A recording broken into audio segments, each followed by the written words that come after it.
여러분 안녕하십니까? 뉴스투데이 제주입니다. 재미썸 건물 매입을 둘러싼 각종 의혹이 쏟아지면서 제주도 감사위원회 감사까지 진행됐지만 의혹은 해소되지 않았고 명확한 해법도 나오지 않고 있는데요. 정의당 제주도당이 과실에 대한 책임을 묻고 실체적 진실을 밝혀야 한다며 관련자 3명을 검찰에 고발했습니다. 박성동 기자가 보도합니다. 문화예술재단이 106억 원의 재미썸 건물 매입 계약을 한 건 지난해 6월. 공론화 부족과 보고 누락 등의 절차상 문제는 물론 매입 절차를 둘러싼 각종 의혹이 제기됐습니다. 제주도 감사위는 감사를 실시해 건물 감정평가액이 시장 가치를 제대로 반영하지 못했고 절차도 규정대로 이행하지 않았다며 문화예술재단에 대한 기관 경고와 제주도 공무원 2명에 대해 훈계 조치를 요구했습니다. 문화예술재단은 전문가로 타당성 검토위원회를 구성해 사업 전반에 대한 검토를 한 뒤 매입 여부를 결정하겠다고 밝혔지만 의혹은 해소되지 않았습니다. 감사 결과가 다소 미흡으로 나왔기 때문에 그 부분이 과연 적정한지에 대해서도 타당성 검토위원회에서 저희가 심도 깊게 논의를 한번. 정의당 제주도당은 과실에 대한 책임을 묻고 실체적 진실을 밝혀야 한다며 박경훈 전 문화예술재단 이사장과 김홍두 전 제주도 문화체육대회협력국장, 재미썸 대표 이모 씨를 업무상 배임 등의 혐의로 검찰에 고발했습니다. 도민 혈세의 공정하고 투명한 사용 및 재발 방지, 공직사회의 잘못에 대한 책임을 묻기 위해 고발을 진행하기로 했습니다. 정의당은 문화예술재단 이사들과 제주도의 관련 공무원들을 추가 고발하겠다고 밝힌 가운데 재미썸 건물 매입 과정에서 불거진 의혹이 해소될 수 있을지 주목됩니다. MBC 뉴스 박성동입니다. 최근 지역주택조합 설립이 잇따르자 제주도가 주의를 당부했습니다. 제주도는 다른 대도시에서 추진하는 지역주택조합의 성공 사례가 극히 적고 사업 추진 과정에서 추가 부담금이 발생하고 있다며 조합 투자와 가입에 앞서 무주택자들이 조합의 사업 계획을 꼼꼼히 살피라고 조언했습니다.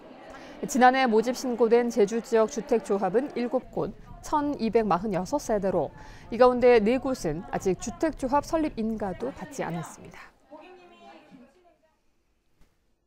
최근 제주 신화월드에 도내 최대 규모의 카지노가 들어설 수 있게 도와주는 대가로 카지노의 직원 채용을 청탁한 혐의로 제주도청 공무원들이 재판에 넘겨졌는데요. 이들에 대해 제주도가 아무런 조치를 취하지 않는 바람에 카지노 비리 혐의로 재판을 받고 있는 공무원이 카지노를 감독하는 상식적으로는 이해하기 힘든 일이 벌어지게 됐습니다. 조인호 기자입니다. 제주 신화월드 카지노에 대해 경찰이 수사에 착수한 것은 지난해 초. 중문단지 호텔의 카지노를 신화월드로 이전해 7배로 확장하는 변경 허가를 도와주는 대가로 제주도청 카지노 감독과 소속 사무관의 딸을 카지노 직원으로 채용해준 혐의였습니다. 결국 경찰은 카지노 감독 과장과 해당 사무관 등 2명을 지난해 4월 입건한 뒤 10월에는 기소 의견으로 검찰에 송치했고 검찰은 지난달 24일 2사람을 뇌물수수와 제3자 뇌물수수 혐의로 기소해 재판에 넘겼습니다. 하지만 제주도는 이들이 경찰에 입건된 지 10개월, 재판에 넘겨진 지도 보름이 지났지만 아무런 조치를 취하지 않고 있습니다. 자신의 딸을 채용시켰다는 사무관은 지난해 8월 정기 인사에서 다른 부서로 이동했지만 카지노 감독 과장은 그대로 근무하고 있습니다. 당사자들이 결국을 좀 주장하는 입장이고 판결 결과라든가 나오지 않은 상황에서 저희들이 판단할 때 조금 더 지켜보자는 측면으로 지금 저희들이 직위에 지금 놔둔 상태거든요. 지방공무원법에 따르면 반드시 재판 결과가 나오지 않더라도 형사사건으로 기소되거나 비위 행위로 수사기관에서 수사를 받고 있는 공무원은 직위를 해제할 수 있습니다. 제주도는 그동안 뇌물수수는 물론 도박이나 음란 행위를 한 공무원들이 혐의를 부인하더라도 빠르면 경찰에 입건되거나 늦어도 검찰이 기소한 시점에는 직위를 해제해왔습니다. 그런 공무원을 아직도 그 시기에 그대로 있다는 것은 어쨌든 제주도가 카지노 관리 감독할 의지가 전혀 없는 거 아닌가 이렇게 보여집니다. 문제는 카지노 감독과가 카지노 인허가 업무는 물론 매출액을 조사해 관광진흥기금을 부과하고 자금 세탁 여부 등을 수사하는 특별사법 경찰 권한도 갖고 있다는 점입니다. 특히 신화월드에 이어 올해 하반기에 완공되는 드림타워도 초대형 카지노를 추진하고 있어 소규모 카지노를 이전에 확장하는 변경 허가에 대한 심사 기준도 마련할 계획입니다. 하지만 다른 것도 아닌 카지노 인허가와 관련된 비리 혐의로 재판을 받고 있는 공무원이 또 다른 초대형 카지노의 인허가 심사에 관여할 경우 공정성을 의심받을 수밖에 없어 논란은 커질 것으로 보입니다. MBC 뉴스 조인호입니다. 제주 제2공항에 대한 국토교통부 주민설명회 일정이 내일 확정됩니다. 제주도는 국토교통부가 내일쯤 개최 일정을 발표할 예정이라며 이번 주 안에 서귀포시 성산읍에서 제2공항 기본계획 수립을 위한 용역 설명회가 열릴 수 있도록 조율 중이라고 밝혔습니다. 한편 제2공항 입지 선정 타당성 용역 재조사 과정에서 제기된 의혹 해소를 위한 공개 토론회는 아직도 일정이 불투명합니다.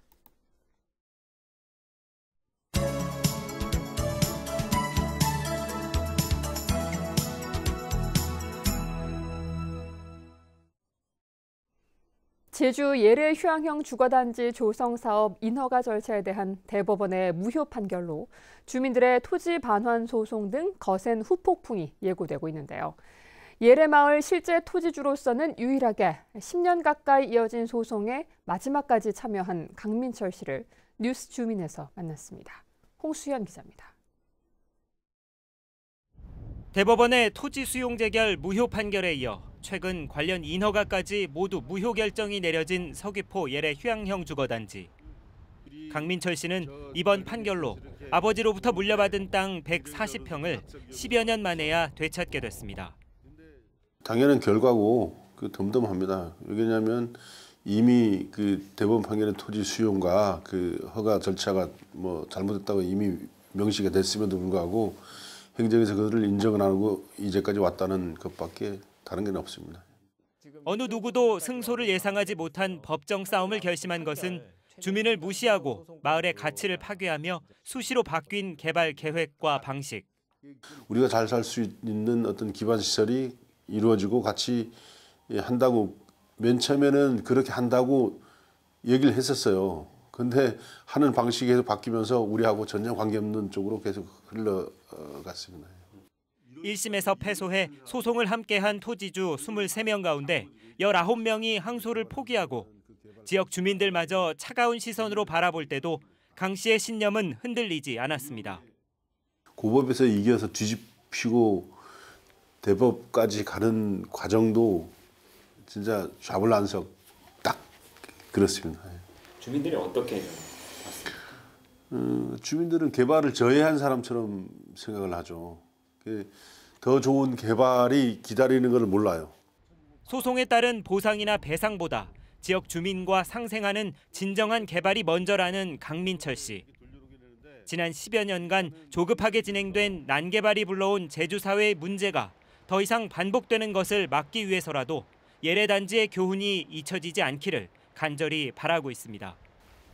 좋은 개발을 천천히 잘 하려고 하는 것이 아니고 빨리 뭘 만들어서 이게 해야 된다고 생각을 해서 좀 조급함이 있기 때문에 그 조급함을 약간만 내려놓으면 앞으로 더 좋은 모델이 되고 제주 전체가 좋은 그림이 그려지지 않겠나 이렇게 생각합니다. MBC 뉴스 홍수현입니다.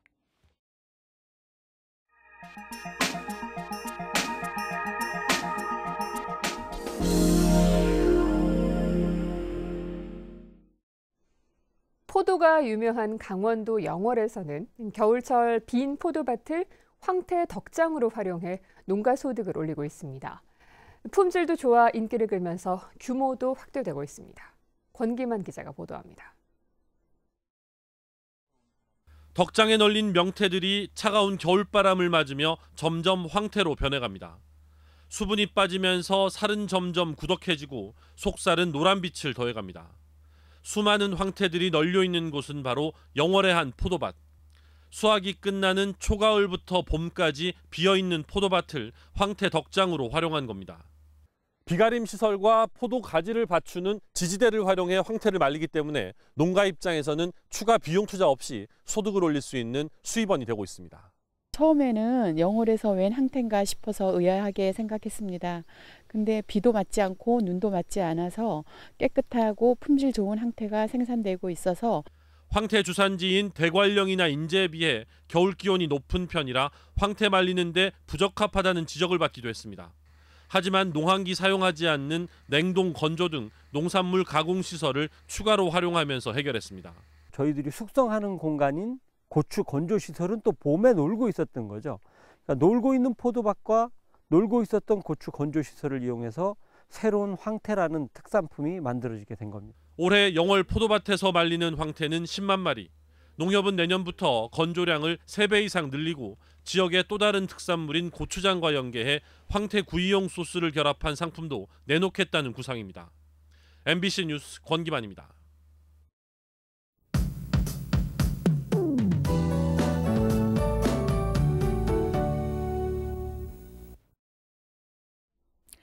추위가 한 걸음 물러났습니다. 아직 평년보다 기온이 낮기는 하지만 서서히 오름세를 보이고 있는데요. 오늘 아침 기온 3도로 어제보다 1도 정도 낮겠지만 낮 기온은 8도로 어제보다 3도 정도 높겠습니다. 오늘 공기질은 무난합니다. 종일 미세먼지 농도 보통 단계를 유지하겠고요. 하늘은 대체로 맑다가 오후부터 차차 흐려지겠습니다. 다음은 자세한 지역별 날씨입니다.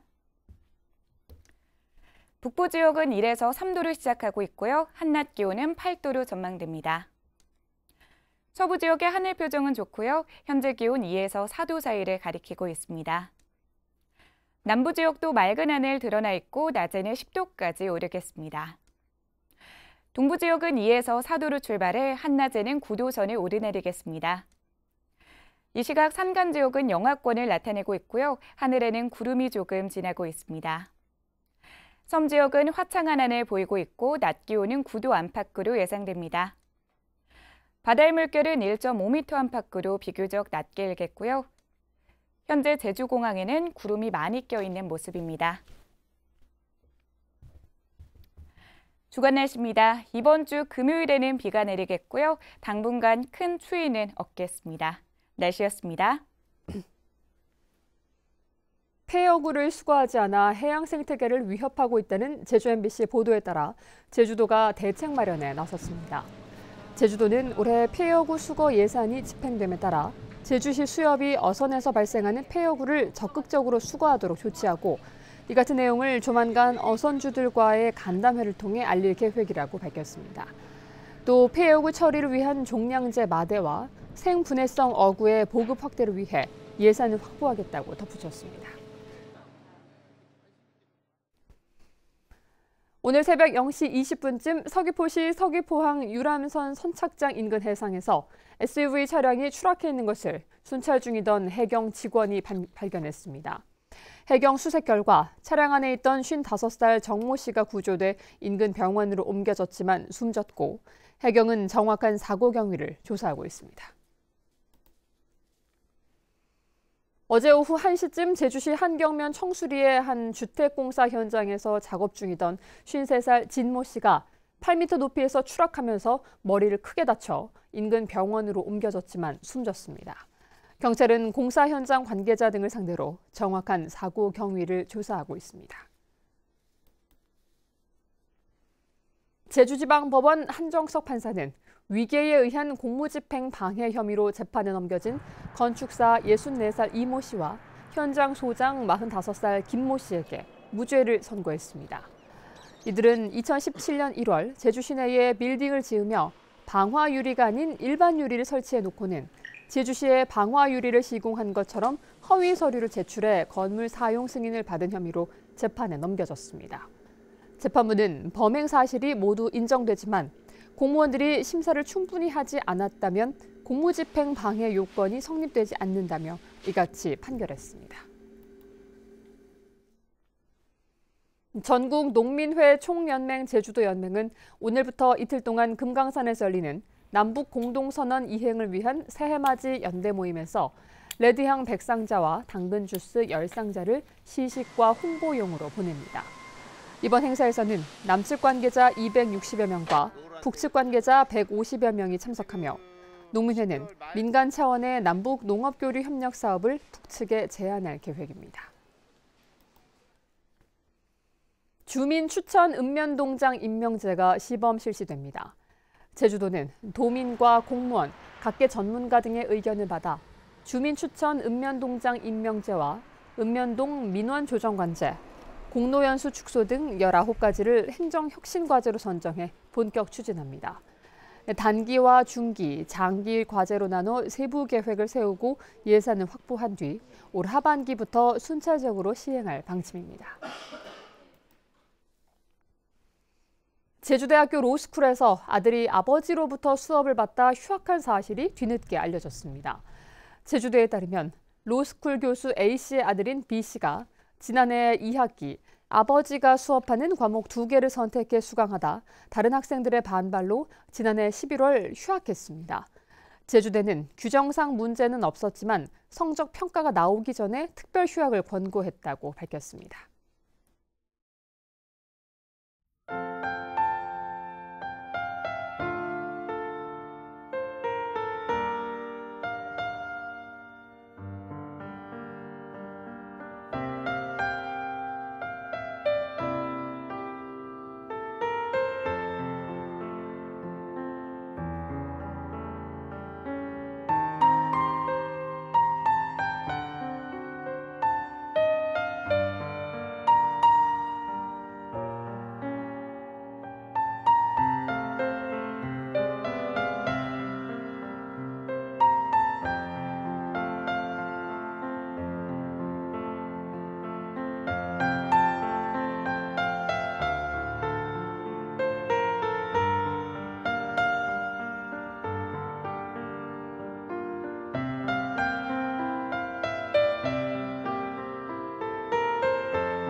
뉴스투데이 제주였습니다. 여러분 고맙습니다.